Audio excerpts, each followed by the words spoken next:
ప్రధానమంత్రి మోడీ గారు ఓపెన్ చేశారు ఈ స్కీమ్ని. దీని పేరు బీమా సఖి. అయితే 18 సంవత్సరాల నుండి ఈ 70 సంవత్సరాల వయసు ఉన్న స్త్రీలు ఎవరైనా 10వ తరగతి పాస్ అయితే తీసుకోవచ్చు.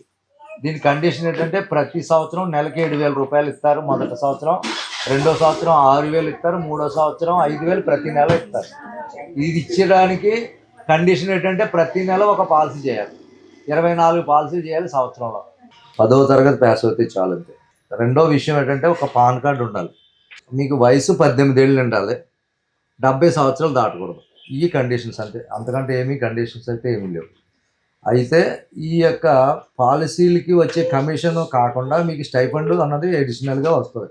ఇప్పుడు చాలామంది మీ ఏరియాలో ఏజెంట్లు ఉంటారు, ఎల్ఐసి ఏజెంట్లు చాలామంది ఉంటారు. మీ దగ్గరికి వచ్చి కూడా పాలసీ అడుగుతూ ఉంటారు.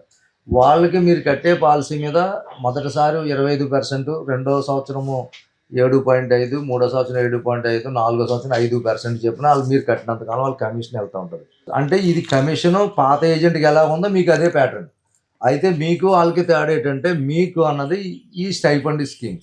ఇది కాకుండా అదనంగా ఏంటంటే మీకు గ్రూప్ ఇన్సూరెన్స్ ఉంటుంది, గ్రాట్యుటీ ఉంటుంది, పెన్షన్ ఉంటుంది. 48 పాలసీలు అయ్యంటే మీరు క్లబ్ మెంబర్ అవుతారు. ఎల్ఐసిలో బిఎం క్లబ్ మెంబర్ అని అంటారు. బిఎం క్లబ్ మెంబర్ 3 సంవత్సరాల దాకా మీరు అలా చేసుకుంటూ వెళ్తే ఈ 3 సంవత్సరాల్లో వారానికి ఒక పాలసీ చెప్పిన 48 చేసుకుంటే బిఎం క్లబ్ మెంబర్ అయిన వెంటనే 3వ సంవత్సరంలో మీకు మోటార్ సైకిల్ లోన్ ఇస్తారు. ఎప్పుడు కూడా ఒక లేడీ చేసిందంటే భర్త, భార్య, తన అమ్మ, నాన్న వాళ్ళందరూ సపోర్ట్ తీసుకుంటారు కాబట్టి లేడీస్ బాగా సక్సెస్ అయ్యారు. బిజినెస్గా ఇన్కమ్ మొదటి సంవత్సరం 25% నుంచి 28% దాకా వస్తుంది. రెండో సంవత్సరం 7.5, మూడో సంవత్సరం 7.5, నాలుగో సంవత్సరం 7.5, ఐదో సంవత్సరం 7.5, అంటే అక్కడికి 30%. 4 సంవత్సరాలు 30 అని, ఇదో 30, 60% మీకు 5 సంవత్సరాల్లో వస్తుంది. అవి కట్టి సపోజ్ ఒక వ్యక్తి 1,00,000 రూపాయలు ప్రీమియం కడితే 60,000 రూపాయలు అతను 5 సంవత్సరాలు వాయిదాలు కడుతుంటే 60,000 మీకు జమ అవుతుంది మీ కమిషన్ రూపాయన. అర్థమైందమ్మా? అర్థం లేదా? ఇప్పుడే అన్ని అన్నప్రాస రోజున ఆవకాయ తినమని నేను అనట్లేదు, మీకు విషయాలు చెప్తున్నాను.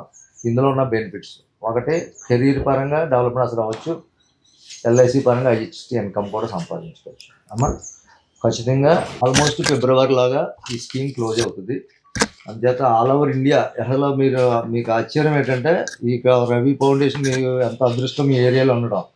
అనేక మంది ఏజెంట్లు తండోపతండాలుగా ఆఫీసులకు వచ్చేసి మేము మాకివ్వండి ఎగ్జామ్స్ రాస్తారు. ప్రతి రోజు ప్రతి వారం కూడా ఎగ్జామ్స్. ఇది గవర్నమెంట్ బేస్డ్ కదా.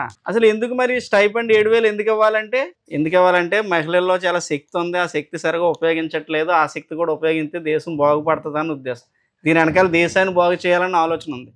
సాధారణంగా ఇంట్లో ఇద్దరు ఒకరే సంపాదిస్తున్నారు అనుకోండి, అంటే 50% శక్తి వృధా అవుతున్నట్టే కదా. చాలా మంది డ్రాప్ అవుట్ ఎక్కడ అవుతున్నారంటే పాలసీలు కట్టించాలంటే ఇలా ఎవరు కట్టిస్తారు? మా చేత ఎవరు మాట్లాడుతారంటారు. కానీ అది కరెక్ట్ కాదండి. పాలసీ ప్రతి ఒక్కరు కట్టించగలరు.